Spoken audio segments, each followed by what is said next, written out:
What's up, guys? Today I got a special one for you. I got the Realtors versus Investors video. Now, if you guys want to get into real estate investing, you know there's several different ways you can get into the business. You know, in some ways you don't have to have any money. In some ways you do have to have some money. Some ways you're going to get a commission or a fee or some kind of ownership, but there are multiple ways. And today I want to share two of the ways that most of you all are probably thinking about. On Joel's side, he's a real estate agent. Where you at these days? With eXp Realty. Okay, and he's in Charlotte, Greensboro, and Raleigh. Oh yeah. Okay, and then on my side, I'm a real estate investor just in this local area of Greensboro. Okay, so today you're gonna get like a fresh side of both. Now, just so you know, neither one is better than the other. On one hand, you can make $100 grand, you know, on an agent side or more. I know some agents that are making $500,000. On the other hand, you can make $100 grand on my side, or $500,000, or I know guys who's making more, you know. And so this is just just an honest little game that we're gonna have here to help you guys decide if you should go to school or if you should quit school like I did. Let's get into it.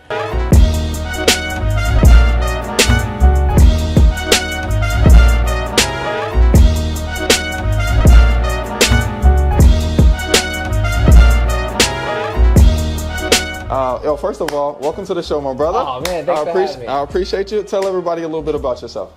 All right, my name is Joel Hargett. I'm in Charlotte, North Carolina, but I work in South Carolina. I also work in Raleigh and Greensboro. I have an amazing, beautiful wife and 3 amazing sons who... Sons, wow. Yeah, it's a blessing. Nice. Oh, that's cool. Love to work out. Nice. That's what's up. That's what's up. So how old are your sons? So I have a 13-year-old, a 10, and an 8-year-old. We had our first son in college, and we were like, we just got to make it work, and nice. God's good, it's been working. No. We had our first one in college too. That's why I was trying to catch up to you. Yeah. Because you had yours first, you know, before us. Because our oldest is 11. 11? Yeah. It's a fun age, right? Yeah. Heck yeah. It's super fun age. Okay. So on an agent side of things, well, first of all, what made you become an agent? So 2 different things made me become an agent. I was a cop. The division I was in, or the area I was in, there wasn't a lot of time off. So I wasn't able to be at home like I felt like I needed to, and didn't have a chance to spend time with my kids, didn't have a chance to give my wife a little bit of a break. Mm-hmm. So I was looking down the road, either I can do 25 more years of this, I don't know what my relationship's gonna look like in my family life, or I can make a switch and do that. So I prayed to God. He put real estate in my mind, I feel like, and went with that. And then another thing that happened was I was at a call for service when I was a cop. There was a kid, maybe like 20 years old. He had committed suicide, and his body was like right there in front of us, laying in the bed. And me and a few other cops, we were just joking, not about the body, but like just chatting it up about life, just joking about normal stuff. But then it just hit me. I was like, wow, I'm over here joking in front of this body, and his mom hasn't even been called yet. She's gonna be crying hysterically. And obviously, laughter is a mechanism in those type of careers, police, nursing, all that other stuff. But I was like, I don't want to go that far deep down this rabbit hole mentally either. Yeah. Because I need to have a different type of compassion. Even again, defense mechanism, but I just thought in my mind, like, wow, I'm laughing with my friends about stuff, not the body again, but the mom hasn't been called. She's gonna cry hysterically, and I'm just having the best time ever. So yeah. I was like, I gotta do something. Well, definitely a difficult kind of job. Yeah, being a cop is definitely difficult. Honestly, I wear a gun every day, and and that's difficult because your sensitivity. I'm always aware. Yeah. I'm always aware. I'm always looking. And people can't approach me too fast. Yeah. It's just like, what are you doing? Slow up. Exactly. Hold on now. So I can only imagine when you have a suit on and people, they instantly, in my opinion, when people see cops, they assume threat. Yeah. And vice versa, So I'll tell you how I got into real estate. Yeah. I was selling cars. Okay. So I was working 9 to 9. Okay. And it's sales. Yeah. So, I mean, the only day you're off is Sunday. And I mean, you can choose to be off. The way the dealership did it is you have a day that you could be off on that day. But like if you're a true salesperson, it's not really a day off. You're gonna come in, do a deal, and leave. But you're working. You're working at least 6 days a week. And when there's holidays, of course, everybody's having a Easter egg hunt. Yeah. You're having a Easter sale, right? It's 100%. It's homecoming. It's Jiho. Yeah. And we're having a Jiho sale. So I was literally working 60 hours a week, 65 hours a week. And making good money. Was making $100,000 at the car dealership. So shout out to Scott Bisbee. That was my general manager at that time. But what I wanted at the time, number one, was more money. Yeah. I remember saying, "Hey, I want to make $800,000." to one of the employees there at the time. Everybody thought that was crazy. But also I wanted to spend more time at church. I wanted to give more because at that time I was really like, I want to be the top giver at my church. I was really going through that. And then I just wanted to be able to go to homecoming. Yeah. I just want to go to homecoming, because I never. While Not I was too much there, ass, man. Yeah, I just want to go to homecoming. I want to be able to have a good time. You know, and God was throwing the signs at me, bro. He was throwing them at me. Every customer, real estate agent, real estate investor. I mean, it was so at the point okay, God, stop, stop. I'm thinking of what you're putting down here. Yeah. Give me somebody with bad credit. Give me somebody with bad credit. Anyway. But so I end up quitting there. I was wholesaling at the time on the side. That's kind of how I started. Well, I didn't start with wholesaling. I started with my first property. My finance manager told me to get a loan, and LaMicah didn't want to move in because he wasn't married, and we ended up renting it out. Yeah. We ended up renting it out. So that's how I got into the business. Second house, I door knocked it. We ended up living there. Third house was right in that same neighborhood. Couldn't get a loan anymore because of DTI. And so that's when I found wholesaling, and so I was wholesaling while I was there. But anyway, I end up quitting and going full time in 2016. At the end of 2016. So, Heck yeah. So good times. I like it, man. Good times. Now, so that's kind of the comparisons of stories. Okay. Now, what did it take for you to become a real estate agent? So I went to school, which is not too long. It's I think I had to do 6 weeks of pre-license. Did that in between going to my full-time job as a police officer. Right. So then after I did that, took my how much was the class? Ooh, I want to say it was $500 or $600. It wasn't too bad. Okay, nice. Yeah, That's too not expensive. bad. Yeah. Great return on investment. Right. I'll be honest. That's pretty low barrier to entry. Yeah. Nice. You put that on the credit card. Yeah, to that point, very low barrier entry. That's why not all agents are great, but that's another topic for another day. No, today's the day. Maybe today's the day. But yeah, so low barrier entry, about $500 or $600.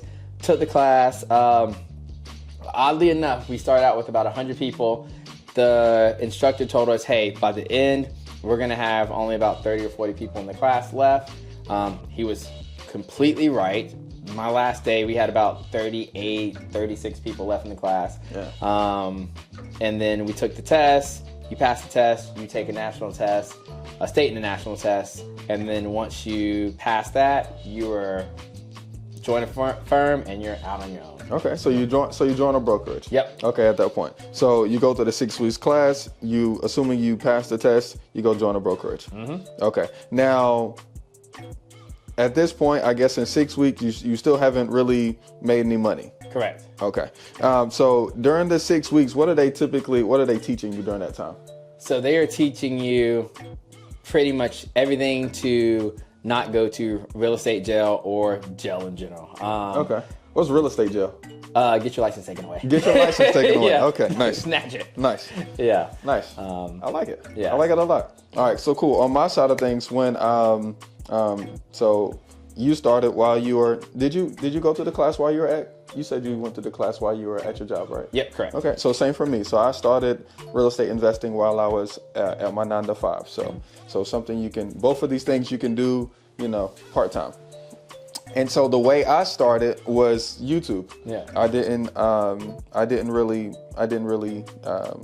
have to take a class. And YouTube kind of gave me a little education, but like I said, my finance manager, he pushed me to go get qualified for my first house. So so after I got qualified, it's a traditional loan. I got qualified for a loan.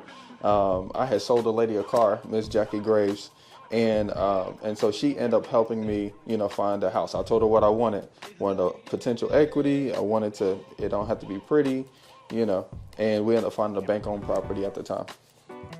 It's not too many bank-owned properties now, but and that's how I got the first one. Like I said, my second one, I did more YouTube University, and that's when I figured out door knocking. Yeah. So literally, I just go knock doors for pre-foreclosure, go knock code violation doors, and ultimately, where we end up finding that deal is since I made her my wife at that point, made her my fiance, she wanted to now buy a house because the first one she didn't want to live in. Now she wanted to buy a house, so we went to these different neighborhoods that she wanted to live in, and we ended up knocking on those doors. Heck yeah. Yeah. And so when we knocked on Miss Shirley Wiley's door, it wasn't for that particular house. It was for a vacant one across the street. And she was like, oh, what about my house? So that's when we ended up buying that one. So from the first house to the second house, it took us about 7 months to close on the first house. Yeah. And then it took us 12 months to close on the the second house. So I'm almost 2 years in, got two houses. And then the third house I closed in just maybe 2 months after we got the second house. Yeah. So realistically, 2 years, we got three houses. And now understand that the first house was a rental. Yeah. So we're actually getting paid off that one. But we would use the rent, like the profits from the rent, to either pay the mortgage or whatever's left to pay our new mortgage. Yeah. And then the third house, I ended up wholesaling it and making $5,000. So it took me 2 years really, to actually make some money. Hey, I'm not mad at it. I like it. I like it still, man. Yeah. I'm not mad at that. So that's. I mean, I guess technically, if I would have did that third deal went first, I guess I could have made money in less time. But that's truly how long it takes. So how long did it take you to make money as an agent? So I got licensed November 2019. Obviously, holidays were there, so I didn't do anything with my license until January of 2020. Okay. My first house that I sold was with my buddy that I was in the police academy with, that he also went to my same division, and he closed on his house in March. And that was actually my last day working as a cop, but and that was the day that everything shut down for COVID. But yeah, so it took me about 3 months. Yeah, that was something else. Game changer. But yeah, it took me 3 months to close my first deal. Okay. Well, it took you 2 years because you got your license in 18. I got 2019. 2019. November 2019. Okay, so 1 year, so a year and a couple months. Nice. That's what's up. And I want to put that in there because a lot of people will get their license and then stay stagnant. Yeah. Or like on the investor side, they'll learn something and they won't do nothing with it. Yeah. Okay. Okay, so I like it. Now, how much did you make? On that deal, I know it was a while ago. Yeah, I want to say about. And the firm made $6,000 on that deal. I think I took home before taxes like $3,000 or $3,200, something like that. Okay, so for everybody's explanation, what's the difference? Because you said the firm took home $6,000. And you took home another amount. Okay, so just for everybody understanding, because we're assuming that nobody understands what's going on. Yeah. So, because we know you got to get your license, and you said you take a test. That's how you get your license, and then you have to join a firm. Mm-hmm. And so now you're saying when you join that firm and you do a deal, then the firm gets paid as well. Yes. So how does this go? So firms can do a bunch of different splits. The one I was at, their cut was 30-70. So if I made $10,000, they would get $3,000. I would get $7,000. Okay. But I also knew that I don't know a lot about real estate. All I did was just take a test. So I enrolled in a coaching program at my firm where, they're going to get a percentage of my deals. And even though they took a percentage, I would do that again as a beginner because they taught me so much stuff that I did not know, and helped me out in so many different ways that saved me money, saved my clients money, because you're dealing with most people's biggest investment of their life. So For sure. you need to take it seriously. Absolutely. So that's why it was so much. The firm took 30%, then coaching took another percent, and then I was left with what was left. Absolutely. But coaching is important. Very important. Yeah, very, very important. That's what's up. I like it. So at this point, it seems like it's pretty much like an even playing field. Yeah. Okay. Because I didn't really, it took me, I had down payments on those first two houses. Yeah. The third house, I found wholesaling. So to God be the glory. That's how I made money there. And for you got into a low barrier entry at $600, and they was willing to finance your coaching. Yeah. So you didn't have to pay upfront for coaching. It just came out of the deal. Correct. It sounds like a win-win. Yeah. Okay. Good. All right. So let's go over like, what do you think some of the pros are of being a real estate agent? That you see as being a pro. I would say one pro is you can control your income by doing certain activities. The more activities you do, the better you get at those activities, the more money you can make. Absolutely. So your income is really just up to you. Correct. Yeah, absolutely. Yeah. Absolutely. Now, give me some other pros. Another pro would be flexibility in your schedule. You still have to work. But for instance, if I was at my 9 to 5, I could not be here with you right now talking. Facts. Facts. But the trade-off is we're here talking right now, so there is going to be some work that I have to do at a later time. Yeah. But it's just flexibility in the schedule. Absolutely. Absolutely. Is there any more pros? Honestly, meeting people. I love meeting people. Yeah. You get to meet a lot of people. You get to learn a lot. And you get to help a lot of people too. Absolutely. Yeah, absolutely. So on my side, the pros is we don't really have to have any money to get in. I didn't know that up front, but now I know that now. We don't really have to have any money to get in.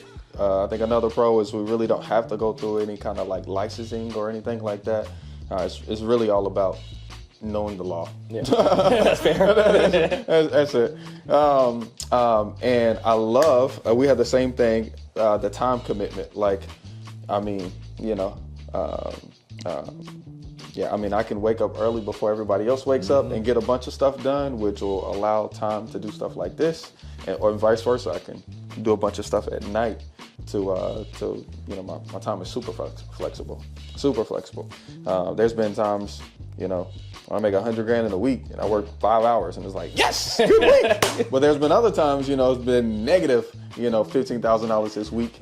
And, and I worked all the time. Yeah. So, that's fair. Facts. You got to take the great with the bad, Another pro to being a real estate investor is, honestly, on this side, we pay everybody. Yeah. So we pay the agent, we pay the contractor, and so we really get the benefit on the tax side of things. Yeah. Like, I know you mentioned taxes.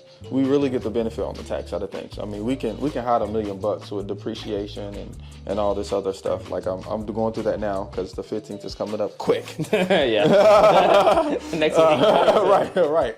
Monday. Yeah. My gosh. But anyway, so like tax-wise, the government really loves us because we provide jobs. Yeah. And so, if you are blessed to learn how to do the business and make money, then you really can hide that money that you make because the government wants you to be in business next year so you can provide those same jobs. Mm-hmm. So that's like a huge benefit. Another like really like pro as an investor is like we have like a lot of authority in the community. Like, like we have a lot of authority. I don't even know how to explain it, but pastors look at us like, like the way they look, pastors love us. Okay. Like city officials love us as well, especially the way I do the business. Cause I'm not buying in like the best neighborhoods where, everything's Gucci, I'm typically buying in like add value kind of neighborhoods. Yeah. And like they can clearly see the add value. Yeah. They see the new tenant go in. You know, they see how the crackhead is not there anymore. You know, the police reports go down. Yeah. They see that. You know, like even my office right now is one of my houses. Yeah. And so we had it as a rental. They were doing whatever. And finally, after COVID, after a year and a half of no rent, finally got them out. We fixed it all up. And there was a shooting like the third week that I was there, you know. But nobody called it in but me. And so the cop was like, yo, thank you so much for calling it in. Nobody ever calls in stuff. And I'm like, nobody calls it in. I was like, bro, well, look, you just come on over here every month. You come on over here, you check on your boy, you know. And, please. Yeah, but no, they do though. They literally, but now they know me. They're like, oh, that's that guy, you know. And I had to call the police on a lady out here on Old Randleman. Same guy that came by over there came over here. It's like, oh, what's up, man? You know, he's like, what do we got going on? We're friends. You know? So I love the authority that we end up getting. If you do enough business, you know, if you do enough good out there, then like the authority is like, you can't replace that. I guess, you know. Yeah, heck yeah. No, I love the business. Okay, now let's talk about money real quick one more time. So now this is super high level, but earlier before the cameras was rolling, when we were doing Instagram Reels, go check out his Instagram. What's your Instagram? Joel Hargett Sells Homes. Yeah. Before we actually started this video for YouTube, we're just talking and we bust out some Reels. So go check them out so you can see what those are. One thing you mentioned was managing the money. Okay, as a business leader, you know, you're trying to make sure you have big checks that come in, and you're trying to make sure that you have small checks. Okay, so now how does other than commissions, I think everybody knows, how we're gonna make money as an agent though? Like what are the different streams of income that we can make as an agent? Yeah. So if you, and this is gonna be firm specific, and depending on what you want to do, but if you're at a firm that only does transactions and there's nothing else, then it's just commissions. The good thing about the firm that I work with, we do revenue share, we get stock as well, so that's additional way to make income, and we have a mentorship program. So I'm a mentor. If someone comes into the business, I help mentor them, get money from them. I like it. And then coaching. So commission, rev share, mentorship. Was there another one? I said / coaching, but that's something you can do outside of your firm. Now, do you get any kind of like affiliates or anything like that? What do you mean? Okay, cool. Let's save that for a pro for me. Yeah, there we go. That might be a pro for you, yeah. I like it. Okay, that's what's up. So I like all of those things. So you get different streams of income. And everybody knows the average millionaire has 7 streams of income, so you can get 3 right there. Yeah. So that's great. Has there ever been a year when you're in real estate where you felt like there was a goal that you had, like money that you wanted to make, and you couldn't hit it? Did you ever feel like that? I would say no. And the only reason I say that is because every single year, and this might be going on another stream, but like for me, it's like I have a thermometer, like a financial thermometer. Absolutely. If I feel like I hit my target every single time. Now, have there been stretch goals that like, oh, it'd be nice if I hit it? Yes. But did I commit to it? No. Absolutely. So that's why I never hit those goals. But as far as like what I want to hit, like in my mind, hit it every single time. Love it. So it's my turn now. So I've never felt like there was a limitation. I knew it was all possible as far as like income goes. Yeah. So on my side as an investor, we have like wholesale profits. So that's like income that we can make in like 30 to 45 days. It's typically lower. Like wholesale profits are typically like, $5,000 to $10,000. I mean, if you do a lot of it, you can definitely make more, but on average, that's what it is. So then we have like our fix and flip profits, from when we buy a house, fix it up, sell it. But those don't come for like 7 months, 8 months down the road. And so my average deal size right now is 28 grand. So, but once again, it still takes 7 months to get that. And then we have our rental income side of things. And of course, you get that, you get that monthly. I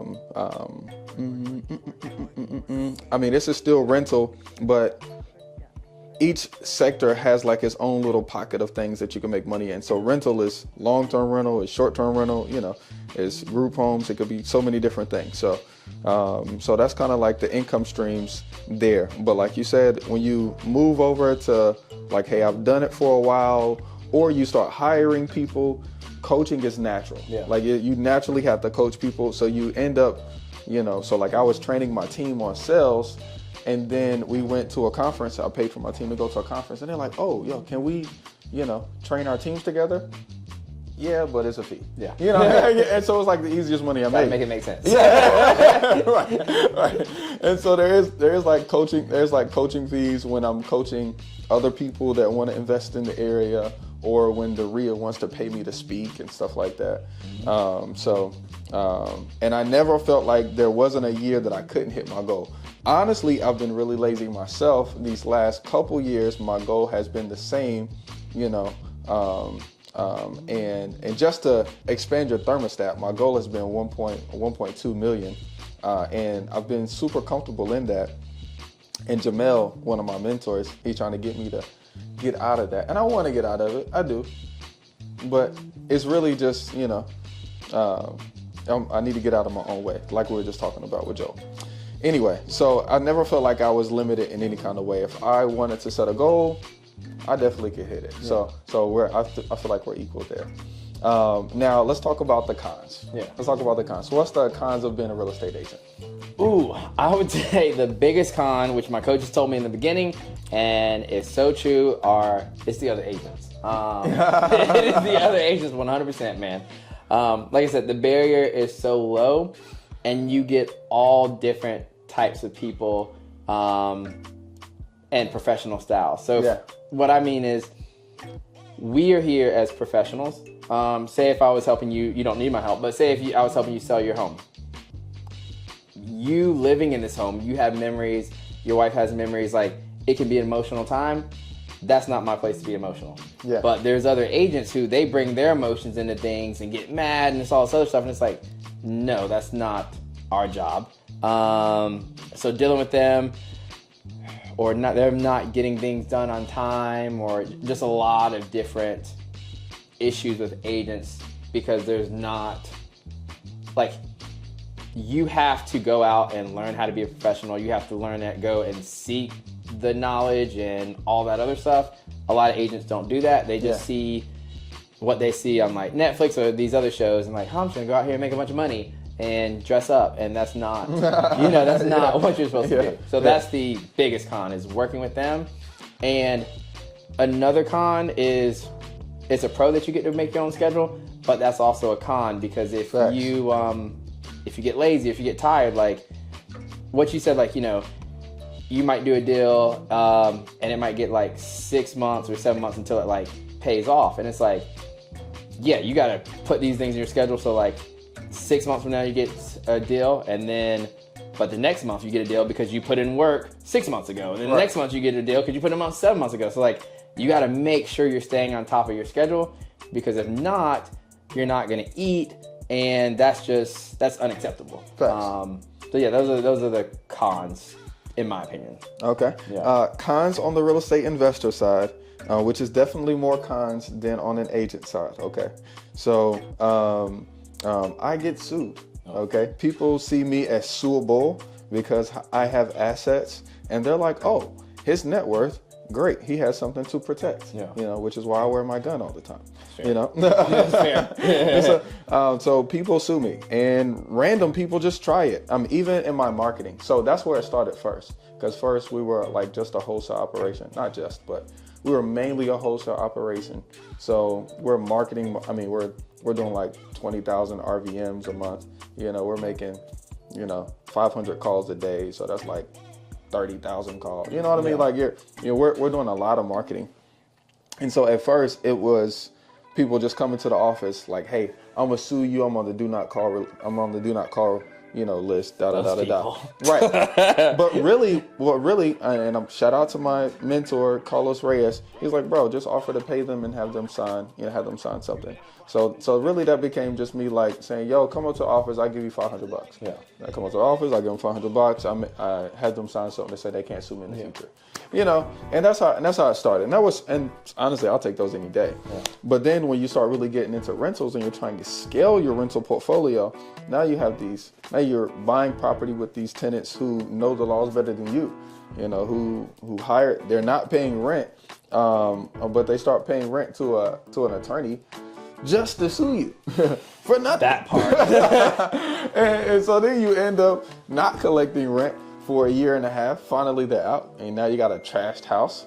The second con is me as an investor. Money is limited. That's like one of the rules of economics. Money is limited. Of course, like as an investor, I'm raising money from other people.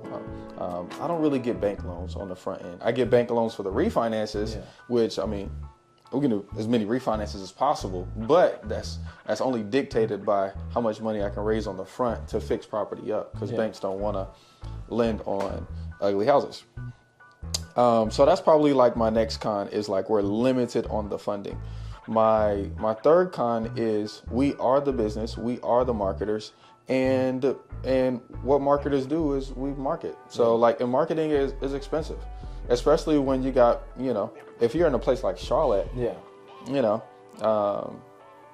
guys are paying, $1,000 for a lead. Yeah. $1,000 for a lead. So when you're trying to do a no money down deal, that becomes very competitive, because of course you're not just going to buy one lead and you get it. It's not how it works. You're going to have to buy several leads, and get it. And so you don't know if PPC is going to work, cold calling, you don't know if texting is going to work.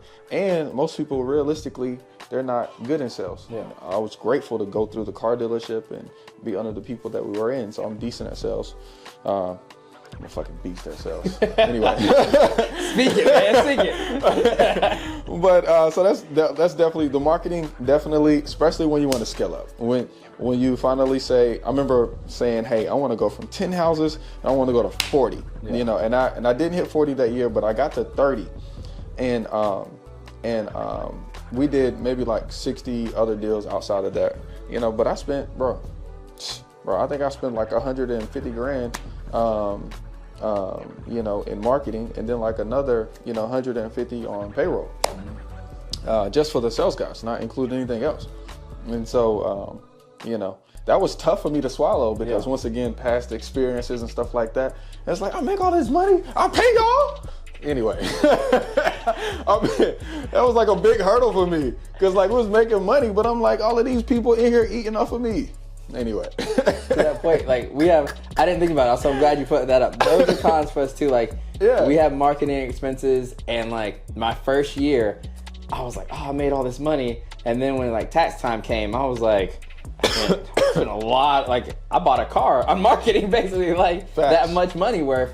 Facts. But I will say that is a different thing. Like, yes, we can get sued, but we have a layer of protection, like our firm. The firm, yeah. And then errors and omissions. So like, if you personally get sued, like you messed up. Well, if it goes through, Yeah, it's not. It doesn't really get there. So just like when I worked at the car dealership, I got sued working at the car dealership, but shout out to Scott Bisbee. But it was, like you said, it was a layer of protection, because you got Asbury Automotive, then you got Crown, and then you have their attorneys under that. And so it never really got to you. Yeah. But as a real estate investor, they serve you. That's you. Yeah, they serve you. And I'm a partner in most of my LLCs. So they serve me and they serve my partner. Yeah. So it's anyway. Yeah, that's a big deal. Yeah. Let's see if I can think of any cons. Any more cons. And the last con is the coaching. What we do is so valuable. Like I said, we create jobs for people. The house is one of the biggest things that people are going to buy. So there's, you have the potential to make the most amount of money that most salespeople can make. And so you, you end up having to pay like real live money for coaching. Yeah. And and that's like extremely tough. I remember when I first quit the dealership, like I cashed out my 401k trying to market and all this good stuff and figure out these deals. And but I knew I was doing deals. I was doing like one a month, but I knew I could do so much more. And I'm like, the only way to do more is to get coaching. And I remember the first guy that told me about his coaching. It was like, bro, it's like $5,000. And I was like, bro, $5,000? You know what I mean? Like, I know what? what you mean, man. But also it's not just $5,000. It's $5,000. I gotta fly to Phoenix. I gotta get a hotel. I have to eat there. Matter of fact, when I come back, I still have business to do on top of my normal bills. Yeah. Okay. So it's not. So I mean, you end up spending 10, 11, 12. Just for this one coaching thing. Yeah. And you don't even know if it's going to be good coaching when you get there. Yeah. And of course, all the coaching that you get is just you spending more money.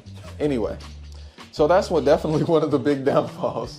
And I'll even speak to that too. Like for me, and this is my experience, is like I pay $1,000 a month for coaching, and it was like, and there's nothing wrong with having a W-2 job, but like I was coming out of that mindset of I had a paycheck every week, and then my wife had that mindset too, and like I had to use my sales skills to sell my wife on like, hey, we're gonna spend $1,000 a month, and this is gonna help me do X, Y, and Z. So to that point, like that cost is real. It's the bank account for sure. Oh, absolutely. No, absolutely. Yeah. No, that's no. And it's amazing how we don't get any Pell Grants or anything for that. It would be nice.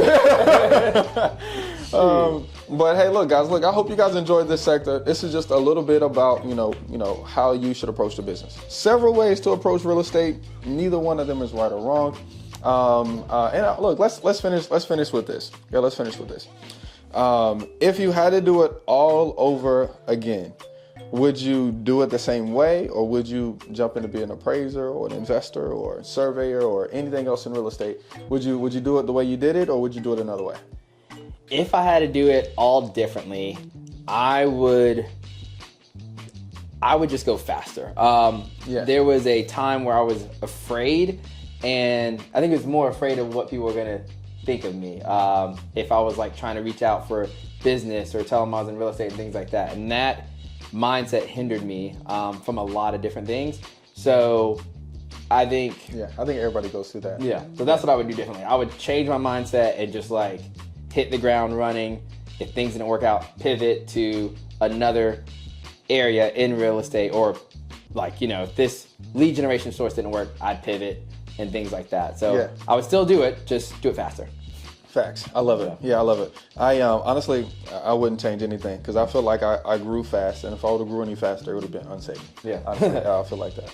But hey, look, I hope you guys got a realistic perspective about what you should do. Okay, this whole channel is just based on helping you figure out how you can get into real estate investing. And me personally, I don't care which way it is, agent, investor, the goal is that you get something out of it and you become the bigger and best self that God called you to be. Okay, so if you guys like this video, go ahead and subscribe and like the video so you can see more of this in your feed. Peace, y'all.